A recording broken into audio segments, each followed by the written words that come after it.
So thank you for having me come here today. Why should you listen to me today? I'm not here to get your sympathy.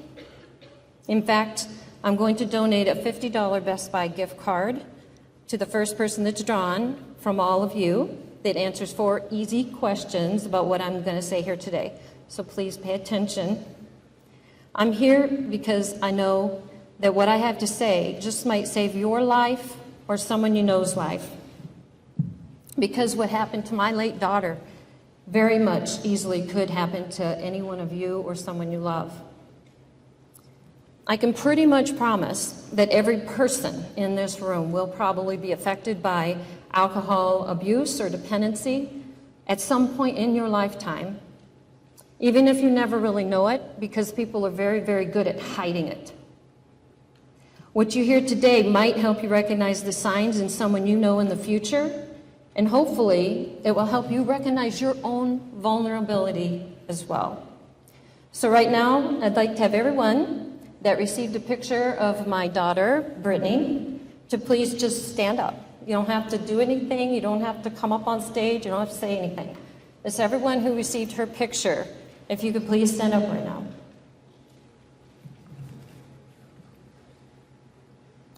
We gave Brittany's picture to every 12th person in this room. So 1 in every 12 adults has a drinking problem. They suffer from alcohol abuse or dependence, along with several million more who engage in risky binge drinking patterns that could lead to alcohol problems. So those of you that are standing are a representation of that horrific statistic. That means in a few years, when all of you are adults, statistically, 1 in 12 of you are going to have a drinking problem at some point in your lifetime. And that also means that all the rest of you have fellow classmates and alumni who are going to have problems if things don't change. And most of you will know many other people that will have a problem as well. It could even be your own child someday.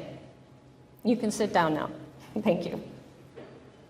So what I have to say here today really does affect every single person in this room.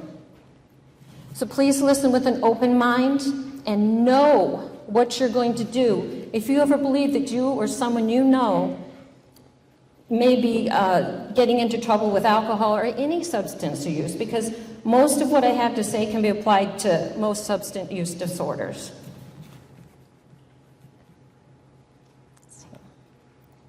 There's a huge drug epidemic. Make sure that's working. There's a huge drug epidemic in this country with more than 33,000 deaths every year in the United States. I personally know 2 people that overdosed this past year. Now, thankfully, those 2 people were able to be brought back to life. The thousands don't get so lucky, and they might not be so lucky the next time. And alcohol-related deaths are even higher, with approximately 88,000 people dying every single year.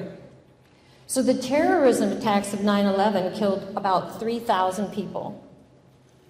So alcohol-related deaths and opioid deaths are 40 times the 9/11 deaths every single year. It's a national epidemic. So please remember that any mind-altering drug can possibly have the same similar tragic outcomes.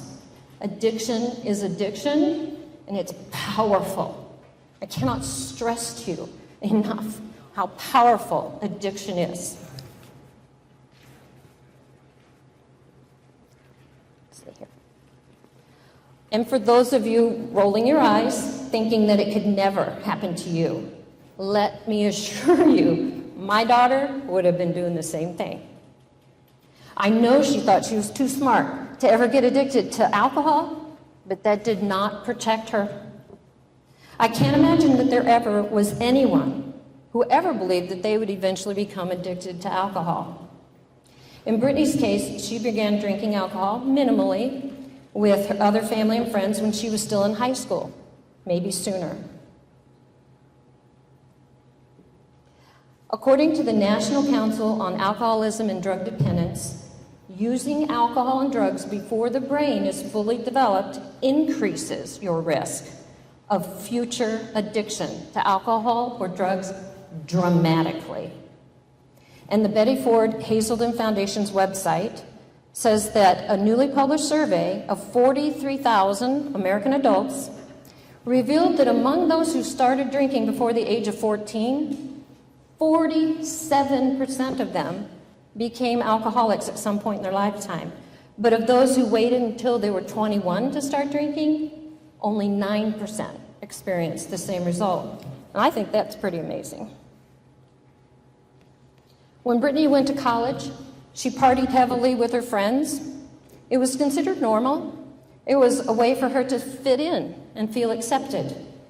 As time went on, she began to build up a tolerance for alcohol, which meant she needed to drink more and more alcohol to feel the same effects as before. Now, many people think that building up a tolerance means that you can handle alcohol better. But what it really means is they're building up a higher likelihood of becoming dependent. At some point in time, she inadvertently crossed over that invisible line into alcohol dependency. And once someone crosses over the line into true dependency, there's no going back. No going back. They will never, ever be able to drink even one drink of alcohol for the rest of their life without taking a huge risk of relapsing. So on one of Brittany's last hospital stays, she was in there with a woman who had been sober for the past 18 years. And yet, she was in the hospital for drinking alcohol. So it really is a lifetime battle. So they say that the very first drink is the deadliest for an alcoholic because that first drink will trigger that insatiable craving for alcohol. So never encourage anyone to drink if they say they don't want to drink, because you don't know what private struggle they might be, battling privately. So just, leave them alone and respect them for that. Once Brittany began to realize that she had a real problem, she began to drink alone and at home in an effort to hide her problem from her friends and family. Alcoholism is a very isolating disease. And that even contributed to her depression even more, which caused her to drink even more and more, to not feel, as she called it. So at some point in time, she became so physically addicted to alcohol that she didn't even get the enjoyment out of alcohol anymore, out of drinking alcohol anymore. It now had become drinking just to feel normal again, just to feel the way that you do now. She needed alcohol to not feel sick and shaky and have tremors, and her body was so physically dependent that it was very dangerous for her to stop drinking altogether without medical help. She literally was in danger of dying if she stopped drinking alcohol on her own. Of course, over the course of the last year of Brittany's life, I had to rush her by ambulance 6 or 7 times because she was so dangerously intoxicated. We spent $16,000, and that was at half price, to send her to one of the best rehab facilities in the country for just 30 days, 16 grand at half price. She went into another inpatient program for about 3 to 4 weeks. She participated in outpatient treatment and went to AA meetings. She was too deeply addicted to be able to save herself. She was so sick that she needed long-term treatment, but lack of insurance coverage for long-term treatment very often prevents people from getting the life-saving treatment that they need. Very difficult to get help for them. I spent many hours hugging her while she cried and cried because she could not find a way to stop drinking. She just couldn't stop. You would be shocked at how many of the possible medical problems that there are that can be caused by alcohol. You have never heard of many of these. Brittany had pancreatitis and esophageal varices, which can both be life-threatening. Her liver was so scarred that her blood flow was backed up into the veins of her esophagus. So those veins were not meant to hold that volume of blood. So they were bulging. And at any moment in time, those could have burst and she could have died instantly. That's just one of the many things that can happen no people have ever heard of. And she had other issues as well. And then finally, on November 5th, 2014, her body finally gave out and all of her organs shut down while I was not at home with her. I came back to find her eyes open, but I could not wake her up. All that was left to do for her was to have her cremated and laid to rest forever. The most difficult days of my entire life. This is why I'm here today. She's not a statistic. She was as real as you are sitting here today. And what happened to her can and probably will happen to some people in this very room, or at least to people that you know. So what kind of person would get themselves into this kind of trouble? Brittany had the same hopes and dreams as most of you here today. She sat in many of these same seats that some of you are sitting in this very day. She was nearly a straight-A student. She loved to draw and paint. She loved dogs.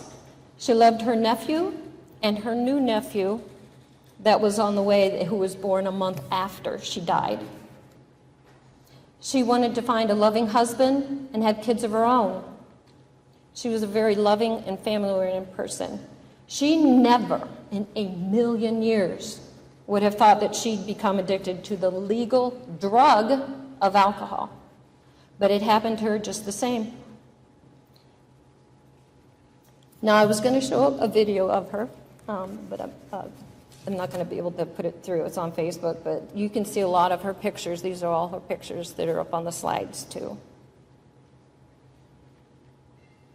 So when the paramedic said, "I'm so sorry, we did everything we could," my life came crashing down.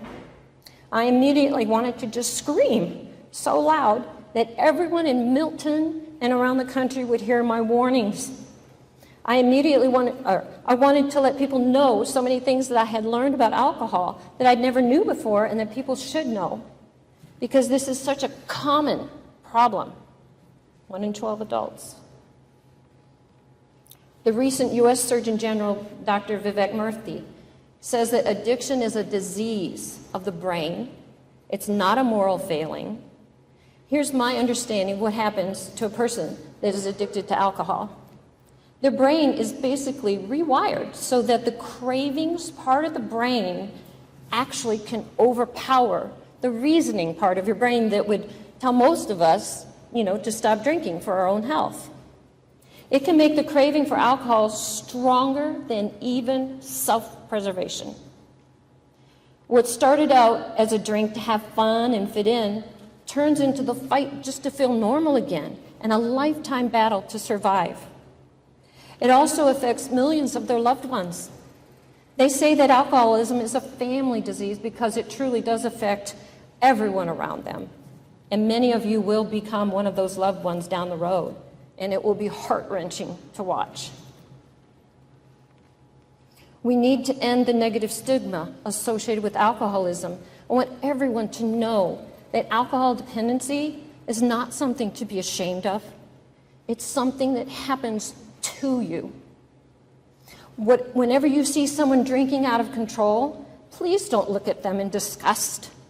Have some compassion and empathy for what they're suffering through. The negative stigma is a huge deterrent for people to seek help. Many don't seek the life-saving help they need because they're ashamed and don't want people to find out. A cancer patient would never be ashamed to seek help. They'd receive sympathy and encouragement to get treatment. No less should be done for someone struggling with alcoholism. Time is of the essence with alcohol dependency, since it is a progressive disease. That means that every alcoholic drink that is consumed actually makes it harder and harder to stop. So it's critical to get help as soon as possible, early on, because the earlier that it's caught, the better chance there is for getting into recovery. And of course, the best time to get alcohol addiction under control is actually before you become addicted in the first place. Don't ever drink when you're sad or depressed. This is a very common thing that I've heard many people in AA meetings talk about. Drinking alcohol every time you're depressed can escalate into full-blown alcoholism. Don't use alcohol as a coping mechanism when things in life get difficult. Allow yourself to feel the sadness and deal with it while you're alert. Get counseling if you need to. This is really huge. Binge drinking. Put your body in distress. Don't do it. There's a growing trend among young people who drink to the point of blacking out, where you can't remember anything, on purpose. And this is truly playing Russian roulette with your life. Excessive drinking is responsible for more than 4,300 deaths among underage youth every year. That's astonishing. That's more youth deaths than all the 9/11 deaths every single year. Alcohol takes a long time to get its full effect in your body. So if someone passes out, you have no idea how much more drunk they might still become and possibly die from it. Alcohol is a depressant, and it can slow down every organ in your body to the point of death. So denying that possibility won't save you. Don't let them just try and sleep it off. Alcohol can also slow down your body's gag reflex. I personally know someone whose husband died literally on her honeymoon night because he was so drunk his gag reflex was affected to the point that he actually died from choking on his own vomit. Binge drinking can also cause brain damage that can be long-lasting and permanent. Just don't ever drink large amounts of alcohol in a short period of time for any reason. And don't depend on others to help you if you become in distress, because odds are they won't be in any condition to even see that you're in trouble or to be able to help get you the help you need. And they might even be afraid to call for help if you're a minor. So if you ever see someone in this kind of trouble, please call for help immediately. Don't let them die and regret not helping them for the rest of your life. And social drinkers today can still become alcohol dependent tomorrow. I never knew that. As I've talked about before, you should never drink alcohol before turning 21. But it's also important to remember down the road that many people start out as social drinkers for years and become alcohol dependent later on. So no one is totally safe because there's no way to predict who will become dependent and when that will happen.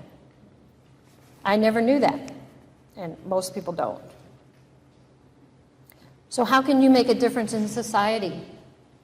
If you see someone in need of help, please encourage them to get help. Never guilt someone into drinking just one drink. In this day of healthy eating and exercise, don't forget to follow through when you choose your drink as well. Let your friends and family know that it's okay to have fun while being sober too. Consider going into a profession that helps those struggling with alcohol or drug addictions. There's a huge shortage. Become a counselor, a therapist, psychiatrist, psychologist. Go into politics and do what you can to get affordable treatment programs available to the millions of people who are struggling. Only 10% of those needing treatment ever get help. That means 90% of the people that need help don't get it. And many of those who do get help don't get nearly enough to make a real difference with their treatment because of insurance, usually. And what can you do if you begin to have an alcohol problem? Go to the doctor. AA meetings, smart recovery meetings, inpatient and outpatient programs, and they're nothing to be afraid of, honestly. Brittany was afraid to go, and it was almost like being in, by the next night, didn't even want to talk to me anymore because she wanted to be with her friends there. So, don't be afraid of inpatient programs. and talk to anyone that's in recovery. Reach out for help because it's very difficult to get into recovery on your own. If you don't know who to call, then start by calling the Rock County Crisis Intervention Hotline in Wisconsin. It's available 24/7, and they have information on many resources.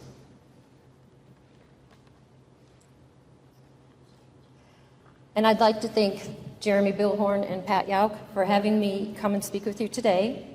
And I especially want to thank all of you for listening with an open mind. I don't want any of you to ever have to go through what my daughter did, and I definitely don't want you to die from it. It's a loss that affects me with every single breath I take. It's something that is always at the surface of everything I ever do because the grief is ingrained in who I am now. And I don't want your family to experience and have to endure that kind of loss. And I see that you have prom coming up in a few days. I hope you enjoy yourself. You've got your whole lives ahead of you. But please take what I said very seriously. And don't allow anyone to convince you to do what you know could put you at risk. You have to be your own advocate and look out for yourself. And for anyone in this room that is already fighting this battle, I urge you to seek help this very day. Recovery can be achieved, but it's very difficult to do on your own. And like I said, the earlier you get help, the easier it will be. If you'd like to talk to someone privately, please contact the school's counselors that will be available to you. I'll have informational brochures. Well, actually, I believe you did all get those handed. You've got the brochures. About my special, I have a website and a Facebook page for Brittany's Alcoholism Counseling and Prevention, where I'm trying to get money to help people get counseling and also spread the word for prevention. So thank you so much for listening, and have fun at the prom. And now I'm going to put a few questions up here where you can answer to win a $50 Best Buy gift card. So put your answers in the box at the table over there as you go out, and then hopefully.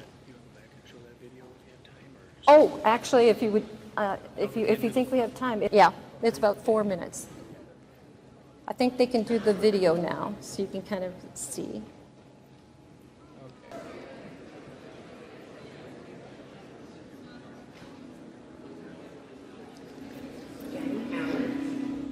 My daughter, Brittany Rose Howard. That's okay.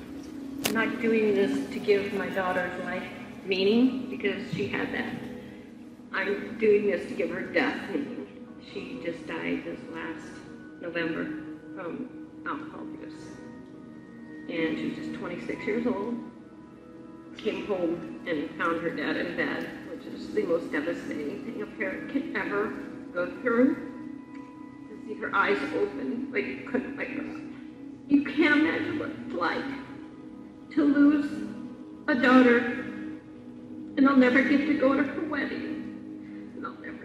See her with her own little baby girl. Well, I kept telling her, you're killing yourself. And she's like, she just couldn't stop. And even I thought we had time. You know, you think it's gonna be 20 years from now she's gonna die from it. But it happened so quickly, just in a couple of years, it just took her. Never think that if a person loved you, they would stop drinking, because she couldn't stop to save herself. You know, so you gotta still love unconditionally. It's stronger than self-preservation once it grabs you. Not one person thinks they're gonna be the alcoholic, and once it does grab you, until you witness it yourself, you can't imagine how strong it is. Every drink that an alcoholic takes makes it actually harder to stop, and I don't think people know that. You know, I asked her one time what we could do to help her, and she would just cry and cry. She just could not stop. The second you think you might even possibly have a problem, that's when you need to stop immediately. You gotta love yourself enough to take care of yourself. You really do, because nobody else is gonna do it for you. You have to watch out for yourself. Fight. Don't ever give up. If you slip up, that's part of the process. Don't give up, you know. If you slip up, Okay, fine, you slipped up. Get back up, and you gotta keep fighting, or you're not gonna make it. I can't recommend it highly enough to go to Alcoholics Anonymous meetings because they know what you're going through. I heard over and over and over and over again people who said they were true social drinkers, absolute social drinkers just like anybody else. And then one day they realized they couldn't stop. It's an invisible line and it's different for every person. There's no formula. It's a very real and present danger for every person out there, really, because you don't know who it's going to affect. This is what she last held on to. And when she bought this, and she bought hundreds of them, it doesn't look any different than any other bottle sitting on the shelf. But this one was the one that was going to get her. When she picked it up, she had no idea. You don't know which one's going to be the one that will take you.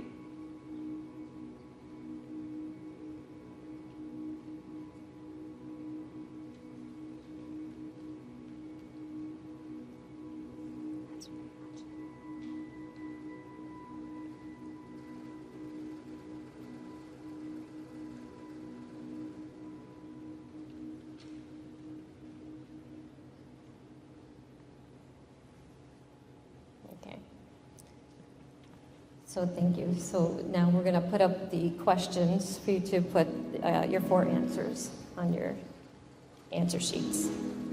And then, like I said, put them in the box as you walk out today. And thank you so much. And have fun at your prom.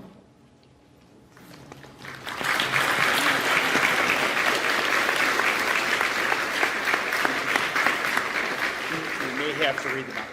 You guys read them? I can read them if you want. Okay, I'll read them.